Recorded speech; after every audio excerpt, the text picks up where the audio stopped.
সূরা আহজাবের মধ্যে আল্লাহ তাআলা বলেন, ইয়া আইয়ুহাল্লাযীনা আমানুত্তাকুল্লাহা, হে আমার বিশ্বাসী বান্দারা, মুমিনেরা, আমি আল্লাহ আমার ব্যাপারে সচেতন হও, আমাকে যথাযথভাবে ভয় করো। ওয়াকুলু কাওলান সাদীদা, আর তোমরা নরম সুরে কথা বলো, ভালো কথা বলো, মিষ্টি কথা বলো, ভালোবাসাপূর্ণ সৌহার্দ্যপূর্ণ কথা বলো। বলুন সুবহানাল্লাহ। এটা একটা ইবাদত। এটা কি বলেন? মুমিনের জীবনের ঘুম থেকে উঠে ঘুমানো পর্যন্ত, মসজিদের বাহিরে, রান্নাঘর থেকে নিয়ে বঙ্গভবন পর্যন্ত প্রত্যেকটা ইঞ্চি জায়গায় মুমিনের জন্য প্রত্যেকটা পদক্ষেপ ইবাদত। কি বলেন? ইবাদত। ঘুমানো ইবাদত, খাইবে ইবাদত, নিজের জৈবিক চাহিদা পূরণের জন্য স্ত্রীর কাছে যাবে, সেটাও ইবাদত। এটা হতে হবে। পরিবার থেকে নিয়ে বঙ্গভবন পর্যন্ত যাবতীয় কর্মকাণ্ড যদি কোরআন সুন্নাহর আলোকে হয়, তখনই ওইটা ইবাদত হয়। কি হয়? ইবাদত। কথা বলা আমাদের জীবনের অবিচ্ছেদ্য একটা অংশ। আল্লাহ পাক আমাদের নিয়ামত দিয়েছেন, আমরা কথা বলতে পারি, আলহামদুলিল্লাহ বলেন। আমাদের সমাজে আমরা এমন অনেক মানুষকে দেখেছি, আমার মতো দেখতে, হাত আছে, পাও আছে, মুখ আছে, জিহ্বা আছে দেখছি, তারপরেও কথা বলার শক্তি নাই। এমন কিছু মানুষ আমাদের সমাজে আছে না নাই? আমরা দেখি সে কত কষ্ট করছে কথা বলার জন্য, কিন্তু পাওয়ার নাই। আল্লাহ এই পাওয়ারটি দেন সরাসরি কে? আল্লাহ সুবহানাহু ওয়া তাআলা দেন। তিনি হও বললে হয়। ভাইরা আমার, এই কথা বলা একটা ইবাদত। কিভাবে? সূরা আহজাবের ৭০ নম্বর আয়াতে বলছে তোমরা ভালো কথা বলো। ৭১ গিয়ে বলছে ভালো কথা বললে আমার লাভ কি? যেমন আমরা জুমার সালাত আদায় করব, এর একটা ফজিলাত আছে না নাই? আমরা সিয়াম পালন করব, ফজিলাত আছে না? তা আমি যে সুন্দরভাবে কথা বলবো, এটা যে ইবাদত, এটার প্রমাণ কি? কোরআন সে প্রমাণ দিচ্ছে এটা ইবাদত। এটা সুন্দরভাবে বলতে পারলে কি কি লাভ হয়, আসুন কোরআন থেকে জেনে নেই। আল্লাহ তাআলা বলেন, ইসলিহ লাকুম আ'মালাকুম ওয়া ইয়াগফির লাকুম যুনুবাকুম। আল্লাহ তাআলা বলেন, যারা সুন্দরভাবে কথা বলবেন, আল্লাহর ভয় করে কথা বলবে, ইসলিহ লাকুম আ'মালাকুম, আমি আল্লাহ তাআলা তাদের আমলের যাবতীয় ভুল ত্রুটিগুলো ক্ষমা করে দেব। ওয়া ইয়াগফির লাকুম যুনুবাকুম, আর আমি আল্লাহ এই আমলের কারণে, অর্থাৎ সুন্দর করে সৌহার্দ্যপূর্ণ কথা বলার কারণে, ভালো কথা বলার কারণে তার জীবনের গুনাহ মাফ করে দেব। সুবহানাল্লাহ। রাসূল সাল্লাল্লাহু আলাইহি ওয়াসাল্লাম এভাবেই কথা বলতেন, কারণ ওনার জীবনটা ছিল হচ্ছে বাস্তব কোরআন। হাদিসে নববীতে এসেছে, আল্লাহর হাবিব সাল্লাল্লাহু আলাইহি ওয়াসাল্লাম বলেন, মান কানা ইউমিনু বিল্লাহি ওয়াল ইয়াউমিল আখির ফালইয়াকুল খায়রান আও লিয়াসমুত। কোন ব্যক্তি যে আল্লাহ এবং পরকালের উপরে ঈমান রাখে, সে যেন ভালো কথা বলে অথবা চুপ থাকে। কি করে? চুপ থাকে, নইলে ভালো কথা বলে। এর বাহিরে ইচ্ছা করেই আপনি যা ইচ্ছা তা বলতে পারেন না, কারণ প্রত্যেকটা কথার হিসাব দেওয়া লাগবে না? রেকর্ড হচ্ছে না?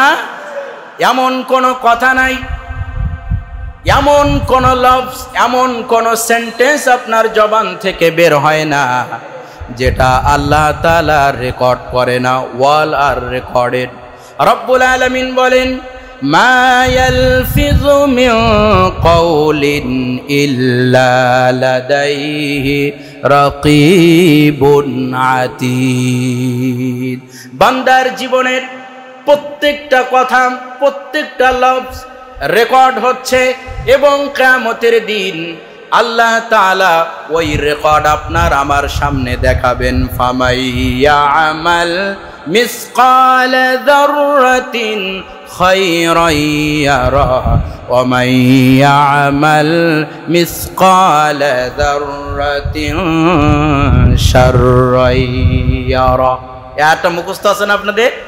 ফামাই ইয়ামাল মিসকালা যাররাতিন খায়রান ইয়ারা। ইয়ারা শব্দের অর্থ হচ্ছে দেখানো, দেখা। আপনাকে দেখানো হবে, আপনি জাররা থেকে জাররা পরিমাণ ভালো কাজ করলে, আবার খারাপ কাজ করলে সেটাও কি করা হবে?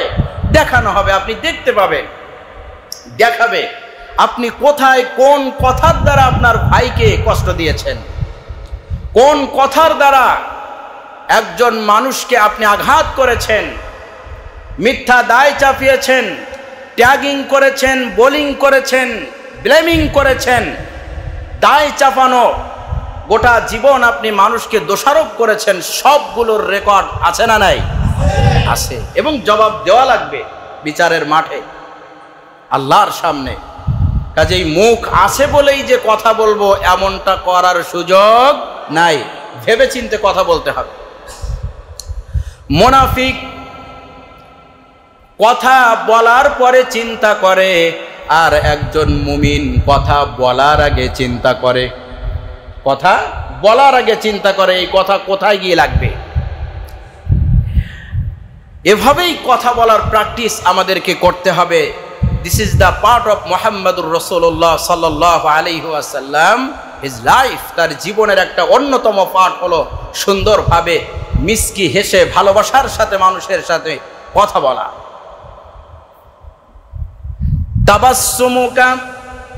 তাবাসসুমু ফি ওয়াজহি আখিকা লাকা সাদাকা। কোন মানুষ যদি তার ভাইয়ের সাথে হাসি মুখে মিষ্টি হাসি দিয়ে কথা বলে, আল্লাহর হাবিব বলেছেন এটাও তার জন্য একটা সাদাকা হয়ে যায়।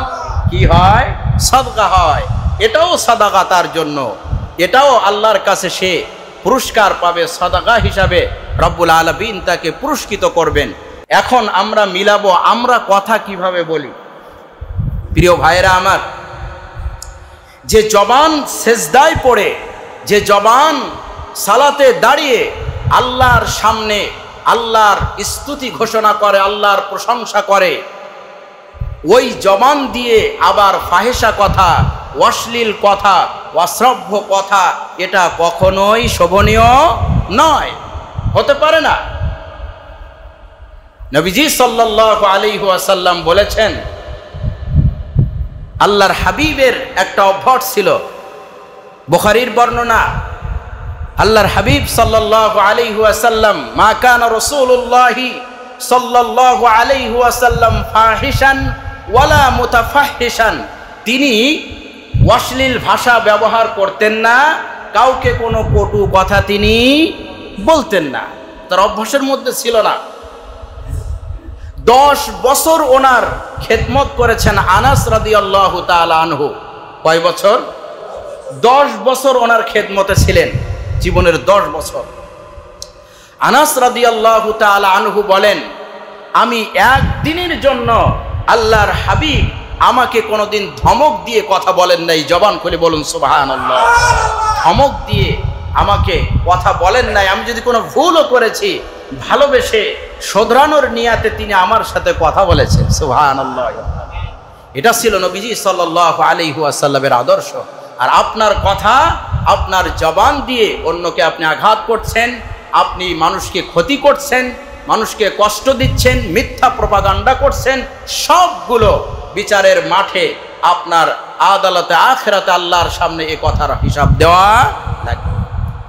কোরআনুল কারীমে আল্লাহ তাআলা বলেন, ফাবিমা রাহমাতিম মিনাল্লাহি লিনতা লাহুম ওয়ালাউ কুনতা ফাযযান গালিযাল কলবি লান ফাদ্দু মিন হাওলিক। হে নবী, তোমার অন্তরটা যদি শক্ত হতো, তুমি যদি রূঢ় ভাষায় কথা বলতে, কর্কশ ভাষায় কথা বলতে, তোমার পাশে মানুষ আসতো না। ওয়ালাউ কুনতা ফাযযান গালিযাল কলব লান ফাদ্দু মিন হাওলিক। আল্লাহর অনুগ্রহ হয়েছে, ফাবিমা রাহমাতিম মিনাল্লাহি লিনতা লাহুম, আল্লাহ তোমার অন্তরটাকে কোমল করেছেন, নরম করেছেন। সুবহানাল্লাহ। ওয়ালাউ কুনতা ফাযযান গালিযাল কলব, যদি তোমার অন্তরটা যদি শক্ত হতো, রূঢ় হতো, তোমার কথাবার্তায় যদি কোমলতা না থাকতো, তাহলে মানুষ তোমার থেকে দূরে সরে যেত। প্রিয় ভাইরা আমার, আমাদের সমাজেও কিছু মানুষ আছে যাদের সাথে অন্য মানুষ কথা বলতে ভয় পায়, আছে না? ভয় পায়। অনেক অফিস আদালতে যাবেন, এমন ভাব নিয়ে বসে থাকবে, মানে একটা হাসিও দেবে না, মনে হয় হাসি দিতে গেলে টাকা দেওয়া লাগবে, আছে না? প্রিয় ভাইরা আমার, সুন্দরভাবে কথা বলা, এইটা করতে কত টাকা খরচ হতে পারে? এটা একটা যে আমল, এটা যে একটা ইবাদত, আমরা ভুলে গেছি। আল্লাহর হাবিব বাস্তব নমুনা এটা দেখিয়েছেন এবং এটা করেছেন। সাহাবায়ে কেরাম আল্লাহর হাবিবের কথা শুনতে মজা পেত, ক্ষুধা ভুলে যেত। প্রিয় ভাইরা আমার, রবিউল আউয়ালের আজকে শেষ জুমা চলছে। আজকে মোটামুটি একটা অবস্থানে আপনাদেরকে নিয়ে যাব রসুলের সিরাতের। গোটা মাসব্যাপী আলোচনা হচ্ছে বিভিন্ন অ্যাঙ্গেল থেকে। আমরা একটু ভিন্ন অ্যাঙ্গেলে নবীজির জীবনের কিছু পবিত্র গুণাবলী নিয়ে আমরা আলোচনা করছি, ঠিক না বলেন? এবং এইগুলো যখন কমপ্লিটলি আপনার আমার বডিতে সেট করতে পারবো, ইনস্টল করতে পারবো, তখনই আমি আশেকে রসুল বলে পরিচয় দিতে পারবো, ঠিক কিনা? আশেকে রসুল মানুষের গালি দিচ্ছে, আছে না এরকম আশেকে রসুল? আল্লাহু আকবার, আল্লাহু আকবার। ওই আয়াত পড়ি নাই, ও সূরা আহজাব দেখি নাই। এই তো এই কয়েকদিন আগেই একটা আশেকে রসুল দাবিদার একটা অল্প বয়সের ছেলে বাইতুল মোকাররমে, এদেশের সর্বজন স্বীকৃত একজন আলেমে দ্বীন, প্রবীণ একজন আলিম, মাওলানা আব্দুল মালিক সাহেব দামাত বারকাতুহুমুল আলিয়া, ওনাকে নিয়ে যে অসভ্য কথা বলেছে, নাউযুবিল্লাহি মিন যালিক, এটা কখনোই আশেকে রসুলের পরিচয় হতে পারে না। দেখেছেন না আপনারা? একজন প্রবীণ আলেম, জাতীয় মসজিদের খতিব, তাকে নিয়ে যে ভাষায় তাকে তুচ্ছ তাচ্ছিল্য করলো, তার বডি শেমিং করলো, তার বিভিন্ন ভাবে তাকে ট্যাগ দিল, এটা কখনো একজন আশেকে রসুলের সাথে যায় না, হতে পারে না, বুঝি নাই। অথচ দেখা গেছে নবীজি সাল্লাল্লাহু আলাইহি ওয়াসাল্লামকে কাফেররা গালি দিচ্ছে, নবীজিকে কষ্ট দিচ্ছে। রাসূল সাল্লাল্লাহু আলাইহি ওয়াসাল্লাম কোনোদিন তাদের জন্য বদদোয়াও করেন নাই, ঠিক কিনা বলেন? এটাই হচ্ছে আশেকে রসুল, যারা নবীজি যা শিখিয়েছেন, কোরআন যা বলেছেন তার মধ্যে থাকবে, তখনই সে আশেকে রসুল বলে পরিচয় দিতে পারবে। প্রিয় হাজিরিন, আপনারা যারা আলোচনা শুনছেন, ঐতিহ্যবাহী বাইতুল ফালাহ জামে মসজিদের যারা নিয়মিত মুসাল্লি, আল্লাহর ঘরে এসে আল্লাহর জন্য সেজদা দিচ্ছেন, রসুলের আশেক বলে নিজেকে পরিচয় দিতে গেলে কখনোই এই জবান দিয়ে ভাই অন্য ভাইকে কষ্ট দেওয়ার মতো কথা বলা যাবে না। এটা আশেকে রসুলের পরিচয়। আর শুনুন, আল্লাহর হাবিব বলেন, ইন্নাল্লাহা রাফিকুন ইউহিব্বুর রিফকা ফিল আমরি কুল্লি। আল্লাহ তাআলা হচ্ছেন দয়ালু, তিনি কোমল, তিনি কোমলতা পছন্দ করেন। প্রত্যেক কাজের মধ্যে, প্রত্যেক বিষয়ের মধ্যে ব্যালেন্স করা, এটা আল্লাহ আমাদেরকে শিখিয়েছেন। বলুন সুবহানাল্লাহ। আল্লাহ তাআলা একাধিক জায়গায় এভাবে আমাদেরকে নির্দেশ দিয়েছেন, ওয়াকুলু লিন্নাসি হুসনা। ও মানুষেরা, ও দুনিয়াবাসী, মানুষের সাথে সুন্দর কথা বলবে। সুবহানাল্লাহ বলেন। আচ্ছা, আমরা অনেক সময় নামাজের যখন আলোচনা করি, একটার পর একটা নামাজের আয়াত আমরা বলি কি বলি না? দেখুন, কথা বলা সম্পর্কে আল্লাহ কতগুলো আয়াত কোরআনে নাজিল করেছেন, অথচ এই কথা আমরা আনলিমিটেড বলছি। কাকে বলছি, কিভাবে বলছি, আমরা কোনো হিসাব করি না। বাবার সাথে কিভাবে কথা বলতে হবে, মায়ের সাথে কিভাবে কথা বলতে হবে, এটা আল্লাহ শিখিয়েছেন। সুবহানাল্লাহ বলেন। ওয়া কুল্লাহুমা কাওলান কারীমা। তোমরা তোমাদের বাবা মার সাথে সম্মানজনক কথা বলবে। কি কথা বলবে? সম্মানজনক কথা বলবে। সরাসরি কোরআনের আয়াত। আপনি কি মনে করছেন? সম্মানজনক কথা বলতে আল্লাহ নির্দেশ দিয়েছেন। একজন নামাজ পড়লো, বাড়িতে গিয়ে বাবা মার সাথে ঝাড়ি দিয়ে কথা বলল, কি মনে হয় সে কি আল্লাহর আয়াতের বিরোধিতা করলো না? হারাম করলো, সে হারাম কাজ করলো। যে কোরআনে আয়াত দিয়ে নামাজ ফরজ করা হয়েছিল, ওই কোরআনে আল্লাহ আয়াত দিয়ে বাবা মার সাথে সম্মানজনক কথা বলার নির্দেশ দিয়েছেন। বলুন সুবহানাল্লাহ। সব এই কথার দ্বারা মানুষ আল্লাহর অনেক কাছে পৌঁছে যেতে পারে। আল্লাহ তাআলা অন্য আয়াতের মধ্যে বলেন, وَقُلْ لِعِبَادِي يَقُولُوا الَّتِي هِيَ أَحْسَنُ। হে নবী, আমার বান্দাদেরকে বলো। আল্লাহ পাক রব্বুল আলামিন তার হাবিবকে বলছেন, হাবিব আমার বান্দাদেরকে বলো। কাকে বলো? আমার বান্দা যারা দাবি করে তাদেরকে বলো, তারা যেন ওয়াকুল লিইবাদি ইয়াকুলুল্লাতী হিয়া আহসান, তারা যেন সুন্দর কথা বলে। সুবহানাল্লাহ বলেন।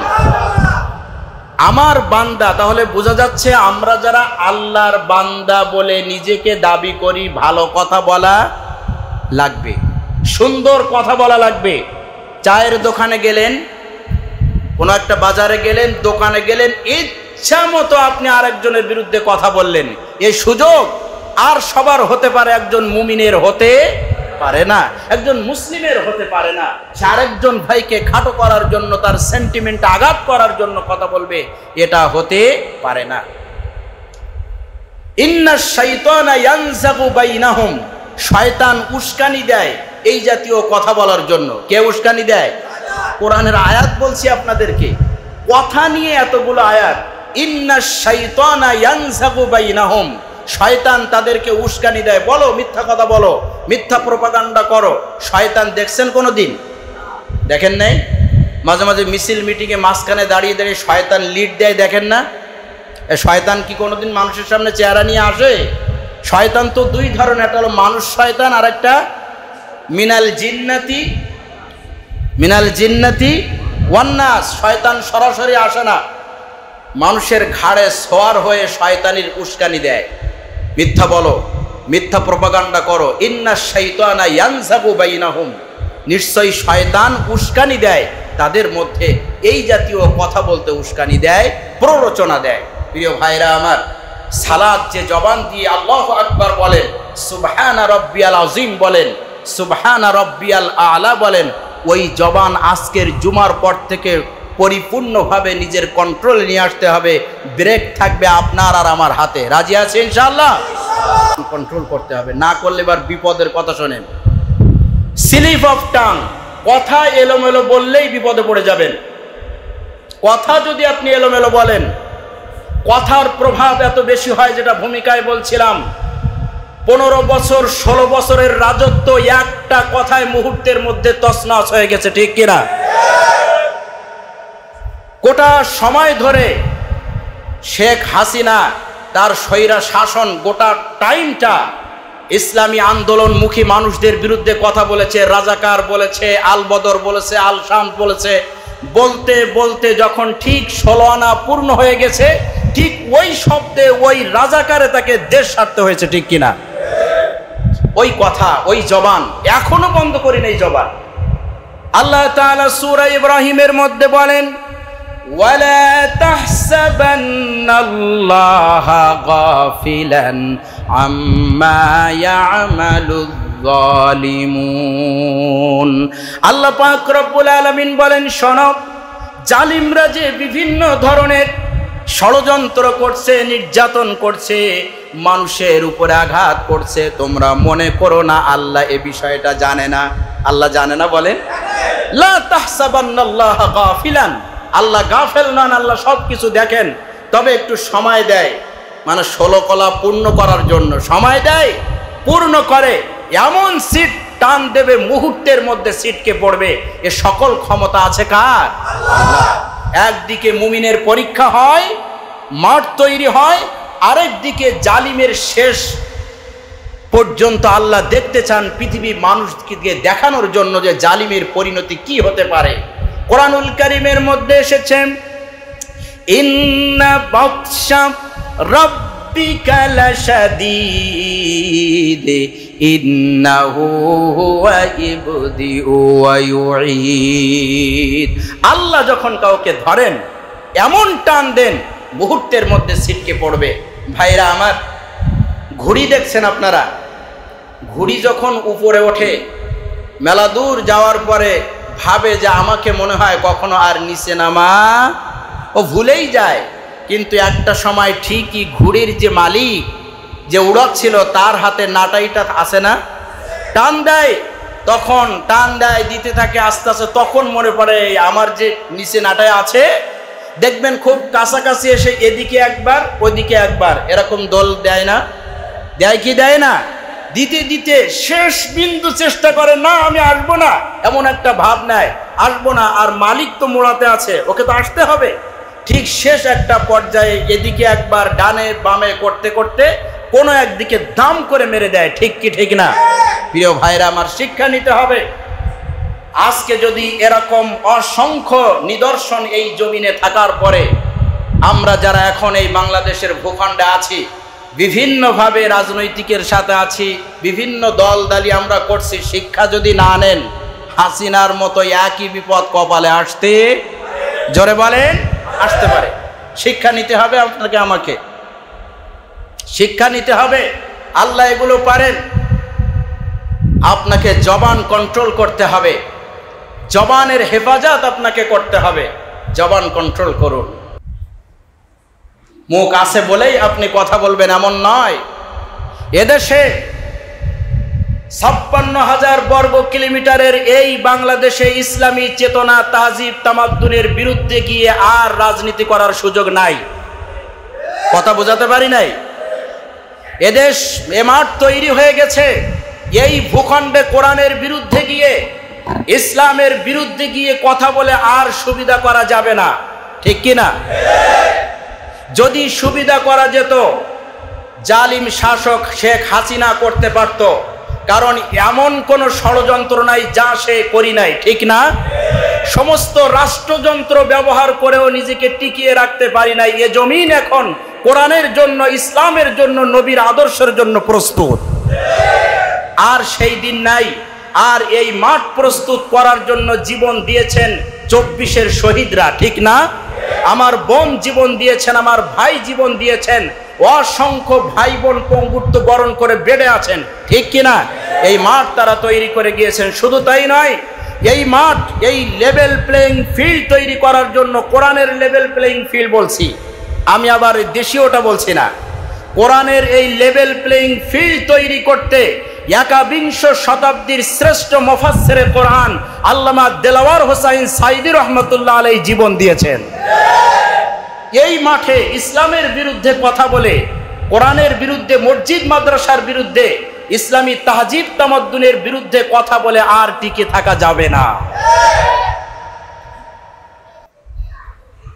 ডাকসুর মতো নির্বাচন খেয়াল করেছেন আপনারা?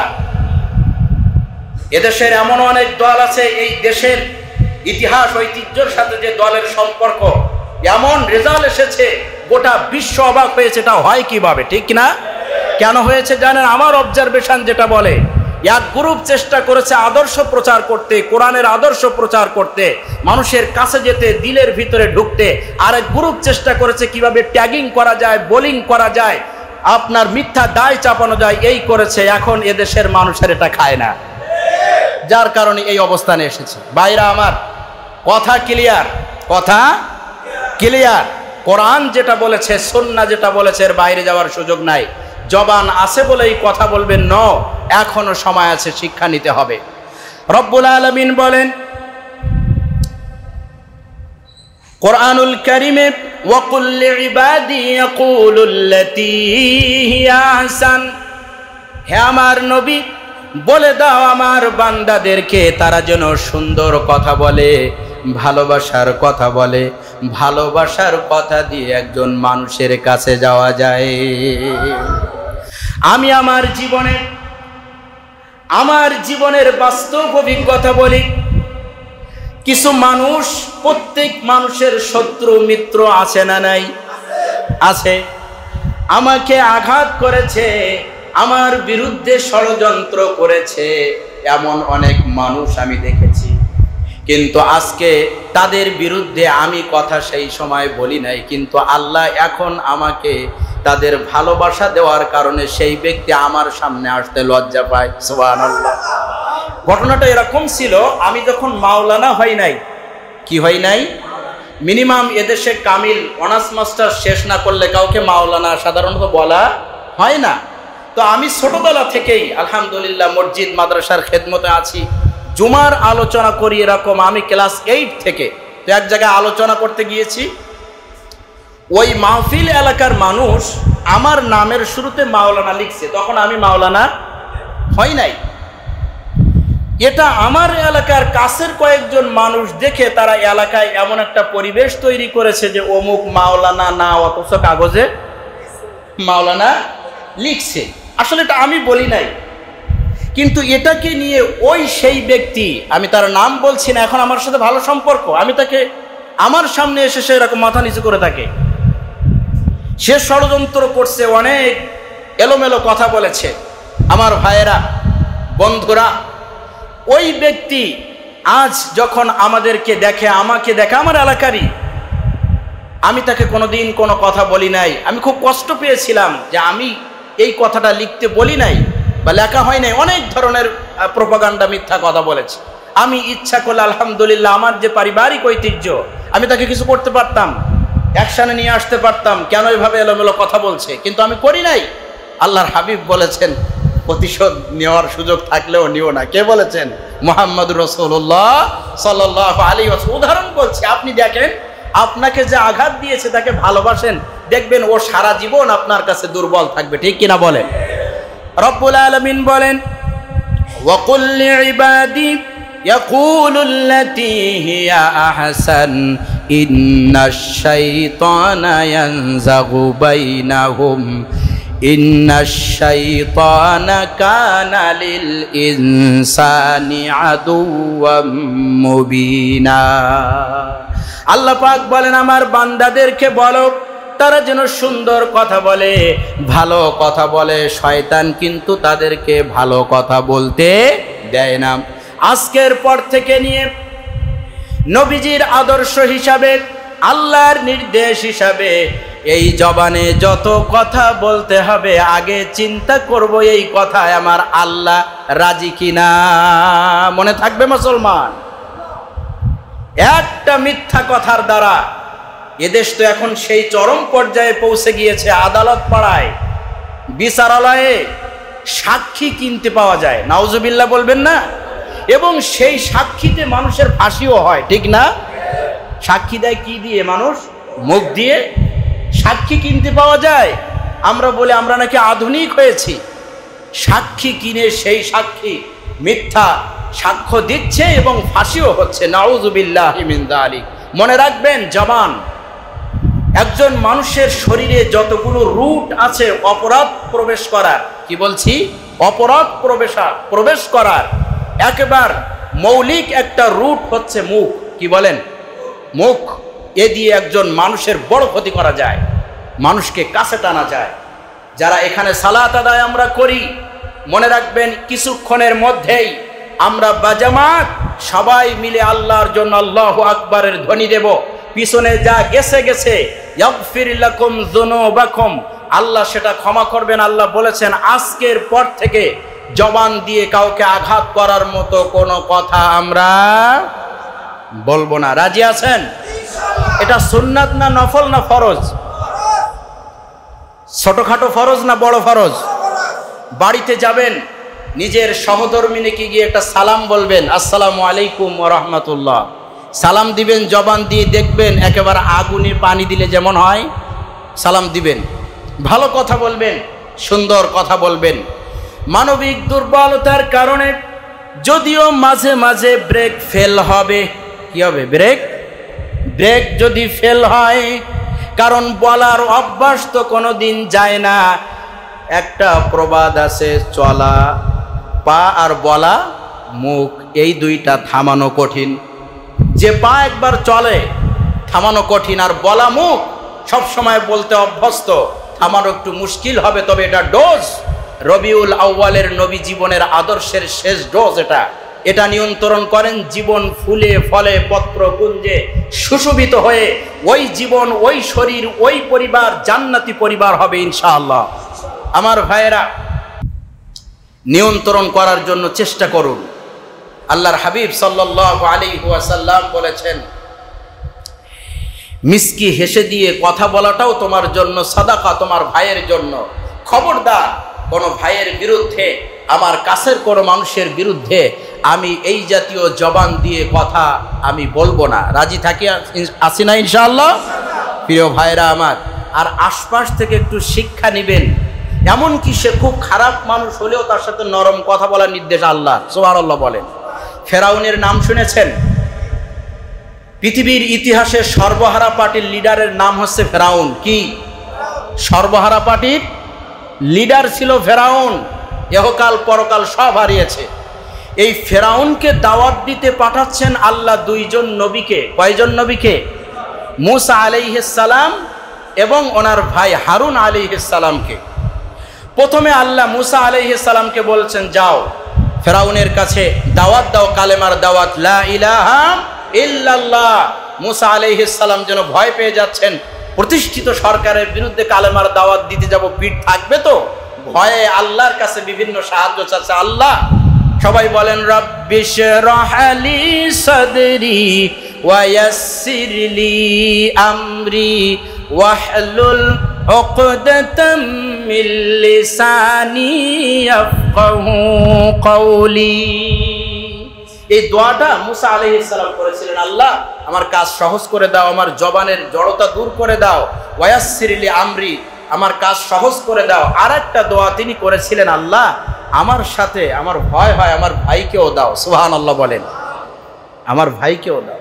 তো দুই ভাই যাচ্ছে দাওয়াত দিতে ফেরাউনের কাছে। বলেন তো পাঠাচ্ছেন কে? আরো জোরে বলেন, কে? যাচ্ছেন দুইজন নবী, সিলেক্টেড দুইজন নবী।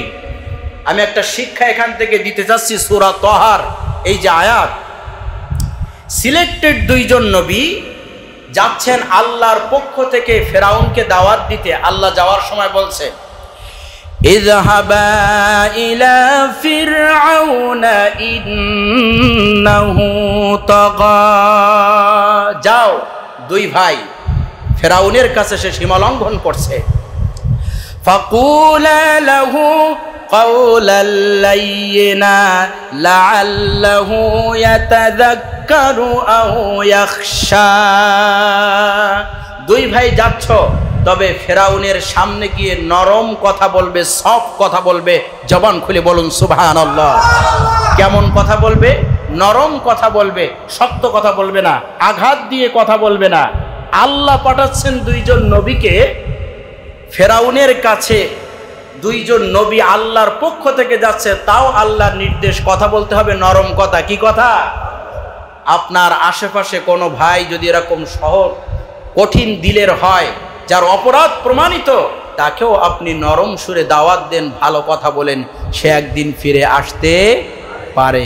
শক্ত কথা বলার কোনো সুযোগ নাই। মনে রাখবেন, এ জবান আল্লাহ দিয়েছেন, এ জবানের প্রত্যেকটা কথার হিসাব আল্লাহর কাছে দেওয়া লাগবে। এটাই হলো আজকের জুমার মূল কথা। আসুন আমরা যারা রব্বুল আলামিনকে ভয় করি, আল্লাহ তাআলার সন্তুষ্টি অর্জনের জন্য নিজের জবানকে হেফাজত করতে হবে, আশপাশ থেকে শিক্ষা নিতে হবে, বাস্তবতা দেখতে হবে, জবান সেভাবেই ব্যবহার করতে হবে। কারণ এই জবানের জিম্মাদার আল্লাহ আমার কাছে দিলেও চূড়ান্ত হিসাব আল্লাহর কাছে দেওয়া লাগবে। এবার শেষ কথা, আল্লাহর হাবিব বলেছেন, তুমি দুইটা জিনিসের জামিন হলে আমি তোমার জান্নাতের জামিন হব। সুবহানাল্লাহ। আরো আসতে বলেন। তুমি যদি দুইটা জিনিসের ব্যাপারে আমাকে কথা দিতে পারো, তাহলে আমি তোমাকে কথা দিচ্ছি, তোমাকে জান্নাতে আর ঠেকানোর কোনো সুযোগ নেই, তুমি জান্নাতে যাবে। সুবহানাল্লাহ বলে। এক, মান ইয়াযমান লিমা বাইনা লিহইয়াইহি ওয়ালা ইয়াযমান লিমা রিজলাইহি আযমানু লাহুল জান্নাহ আও কামা ক্বালা আলাইহিস সালাতু ওয়াস সালাম। আল্লাহর হাবিব বলেছেন, তুমি দুইটা জিনিসের জামিনদার হও, জান্নাতের জামিনদার আমি হচ্ছি। নাম্বার 1, তোমার যে মুখের মানে গালের ভিতরে যে জিহ্বাটা আছে, এই জিহ্বার জামিনদার হও। আর তোমার লজ্জা স্থানের জামিনদার হও, যে এই দুইটা আল্লাহর নির্দেশে চলবে। কার নির্দেশে? তাহলে আমি রসুল জামিন হলাম তুমি জান্নাতে যাবে। সুবহানাল্লাহ। এই হাদিসটা মনে রাখবেন। জবান এবং নিজের লজ্জাস্থান, নিজের চরিত্র, ক্যারেক্টার, এই দুইটা হেফাজত করতে পারলে, জামিন থাকতে পারলে জান্নাতের জামিনদার হয়েছেন মুহাম্মাদুর রাসূলুল্লাহ সাল্লাল্লাহু আলাইহি ওয়াসাল্লাম। আল্লাহ তাআলা যেন আমাদের বিষয়গুলোকে বুঝার এবং আমল করার তৌফিক দান করেন। জোরে বলুন আমিন। আমরা যে জবান দিয়ে নামাজের সালাত আদায় করব, মসজিদের বাহিরে গিয়ে যেন ওই জবান কোনো অশ্লীল, বেহায়াপনা, মিথ্যা কোনো জায়গায় ব্যবহার না করি। জোরে বলুন আমিন।